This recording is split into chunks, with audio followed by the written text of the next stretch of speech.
नमस्कार, Haryana national 24 breaking news में आपका स्वागत है। आज दिन मंगलवार तारीख 1 अप्रैल 2025, शक संवत 1946, विक्रम संवत 2081। आज चैत्र माह के शुक्ल पक्ष की चतुर्थी तिथि है। साथ ही आज चैत्र नवरात्रि का तीसरा दिन है, जिसमें मां चंद्रघंटा स्वरूप की पूजा की जाती है। पंचांग के अनुसार आज 1 अप्रैल को सूर्य मीन राशि में रहेगा। हिसार में अमित शाह ने सीएम सैनी की तारीफ में किस्सा सुनाया। बोले, हुड्डा ने 36,000 बजट छोड़ा, हमने 2 लाख किया। जिंदल फैमिली की डिमांड रहेगी अधूरी। गौरतलब है कि केंद्रीय गृह मंत्री अमित शाह सोमवार को हिसार पहुंचे। यहां उन्होंने पूर्व मंत्री ओपी जिंदल की पुण्यतिथि पर अग्रोहा मेडिकल कॉलेज में महाराजा अग्रसेन की प्रतिमा का अनावरण किया। साथ ही मेडिकल कॉलेज में 30 बेड के आईसीयू यूनिट का लोकार्पण और पीजी हॉस्टल का शिलान्यास किया। अमित शाह ने अपने संबोधन की शुरुआत हरियाणा वालों को धाकड़ कहकर की। मुख्यमंत्री न्याब सिंह सैनी की तारीफ में किस्सा सुनाते हुए शाह ने कहा, सैनी को जब आप देखोगे तो वह शांत, सौम्य और मुस्कुराते हुए दिखाई देंगे। अंदर से वे कठोर शासक भी हैं। प्रशासन पर भी उनकी पूरी पकड़ है। जब हरियाणा में चुनाव की बारी आई तो मेरे घर पर एक मीटिंग हुई, जहां 22 निर्णय हुए। मैंने सैनी को अकेले में कहा, बहुत कठिन काम है। तब सैनी ने कहा, कोई बात नहीं, हो जाएगा। जब चुनाव आया तो उन्होंने सबसे पहले काम पूरा कर दिया। शाह ने आगे कहा कि हरियाणा सरकार ने बिना पर्ची और खर्ची के 80,000 युवाओं को नौकरी दी है। हरियाणा का बजट आप देखोगे तो हुड्डा साहब 36,000 करोड़ पर छोड़ गए थे। सीएम सैनी ने इसे 2 लाख करोड़ के पार कर दिया। वहीं इसके साथ कार्यक्रम में कुरुक्षेत्र से सांसद नवीन जिंदल ने अपने ड्रीम प्रोजेक्ट कैंसर अस्पताल की मांग रखी, लेकिन इसकी घोषणा नहीं हुई। सीएम सैनी ने कहा कि झज्जर में कैंसर इंस्टीट्यूट बन रहा है।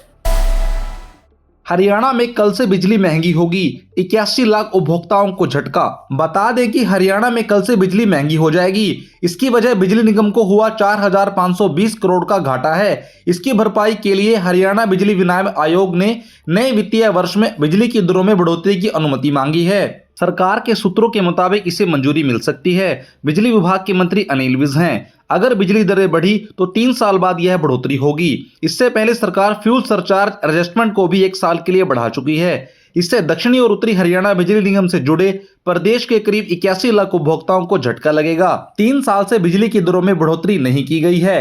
अंतिम बार वर्ष 2022 से 23 में 150 यूनिट तक के लिए 25 पैसे प्रति यूनिट बढ़ाए गए थे। दूसरी ओर बिजली निगम कर्मचारियों को कार्य कुशलता में सुधार करने के लिए कहा गया है, ताकि बढ़ी हुई दरों का ज्यादा असर ना दिखाई दे। चैत्र नवरात्रि का तीसरा दिन। चैत्र नवरात्रि का तीसरा दिन 1 अप्रैल को है।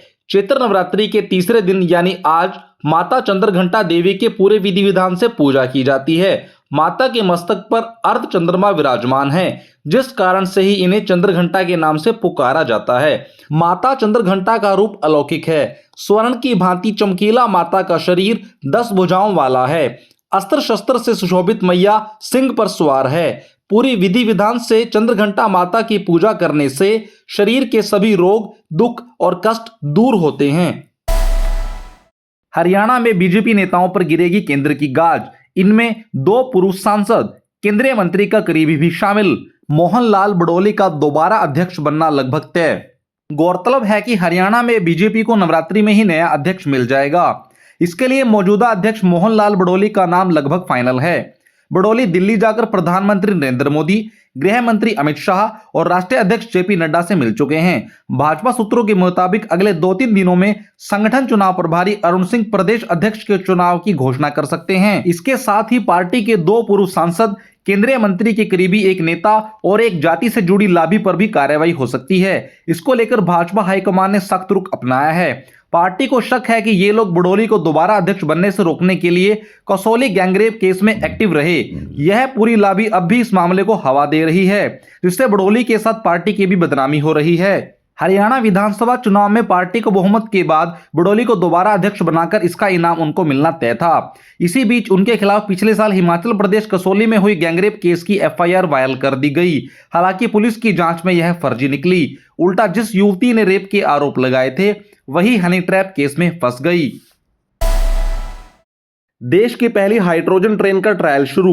ट्रायल के लिए जींद से सोनीपत का रूट चुना गया। बता दें कि अब भारत में भी हाइड्रोजन ट्रेनों का संचालन शुरू हो गया है। इस श्रेणी की पहली ट्रेन का ट्रायल जींद सोनीपत रूट पर शुरू हो गया। 1200 हॉर्स पावर की क्षमता वाली यह ट्रेन एक बार में 2638 यात्रियों को ले जा सकेगी। हाइड्रोजन ट्रेन दूसरी ट्रेनों से काफी अलग है। सबसे खास बात यह है कि यह पर्यावरण के अनुकूल ट्रेन है। चेन्नई की इंटीग्रल कोच फैक्ट्री में इसे तैयार किया गया है। 79 किलोमीटर के इस रूट पर ट्रेन का ट्रायल शुरू हुआ। यह ट्रेन 110 किलोमीटर प्रति घंटे की रफ्तार से चलने में सक्षम है। गौरतलब है कि रेल मंत्रालय ने हाइड्रोजन ईंधन सेल आधारित ट्रेनों के निर्माण के लिए 1800 करोड़ रुपए आवंटित किए थे, जिसके तहत 35 ऐसे ट्रेनें तैयार की जा रही हैं। 8 कोच वाली यह ट्रेन 110 किलोमीटर प्रति घंटे की रफ्तार से चलने में सक्षम है। यह हाइड्रोजन ट्रेन दुनिया की सबसे लंबी हाइड्रोजन ट्रेनों में शामिल होगी। हरित प्रौद्योगिकी पर आधारित यह पहला कार्बन उत्सर्जन को कम करने और शून्य कार्बन लक्ष्य की ओर बढ़ने में अहम भूमिका निभाएगी। चंडीगढ़ में रील के चक्कर में पुलिसकर्मी पति सस्पेंड कराया। हरियाणवी गाने पर बीच सड़क पर नाची थी पत्नी। कांस्टेबल ने अपने अकाउंट से शेयर किया था। गौरतलब है कि चंडीगढ़ सेक्टर 20 के गुरुद्वारा चौक पर बीच सड़क पर डांस कर रील बनाने वाली महिला के पुलिस कांस्टेबल पति को सस्पेंड कर दिया गया। जांच में सामने आया कि महिला का डांस वीडियो उसके कांस्टेबल पति के सोशल मीडिया अकाउंट से ही अपलोड किया गया था। पुलिसकर्मी पति अजय कुंडू की कमी सामने आने के बाद यह कार्रवाई की गई। बता दें कि चंडीगढ़ में ट्रैफिक लाइट पर हरियाणवी गाना गाकर नाचने के मामले में पुलिस ने सेक्टर 20 की पुलिस कॉलोनी की रहने वाली महिला ज्योति और उसके भाभी पूजा के खिलाफ मामला दर्ज किया था। इस मामले में दोनों महिलाओं से पूछताछ की गई। इसमें उन्होंने बताया कि मंदिर से लौटते समय उन्होंने यह रील बनाई थी। हालांकि उन्होंने तर्क दिया कि उन्होंने किसी भी ट्रैफिक को बाधित नहीं किया, बल्कि रुके हुए ट्रैफिक में यह रील बनाई थी।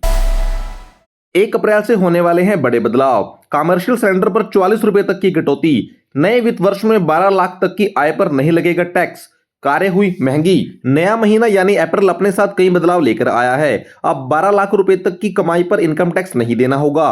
इसके अलावा आज से मारुति सुजुकी, टाटा मोटर्स, किया इंडिया, हुंडई इंडिया और होंडा की गाड़ियों के दाम बढ़ गए हैं। कमर्शियल सिलेंडर को 44 रुपए सस्ता कर दिया गया है, जबकि घरेलू सिलेंडर की कीमतों पर कोई बदलाव नहीं किया गया। न्यू टैक्स रेजिम में 12 लाख रुपए तक की इनकम पर अब कोई टैक्स नहीं देना होगा, जबकि नौकरी पेशा लोगों के लिए 75,000 के स्टैंडर्ड डिडक्शन के साथ ही यह छूट 12.75 लाख रुपए हो जाएगी। महिला सम्मान सेविंग सर्टिफिकेट स्कीम को बंद कर दिया गया है। इस स्कीम में 7.5% सालाना ब्याज दिया जाता था। इसमें कम से कम 1,000 रुपए से लेकर अधिकतम 2 लाख रुपए का निवेश 2 साल के लिए निवेश करने होते थे।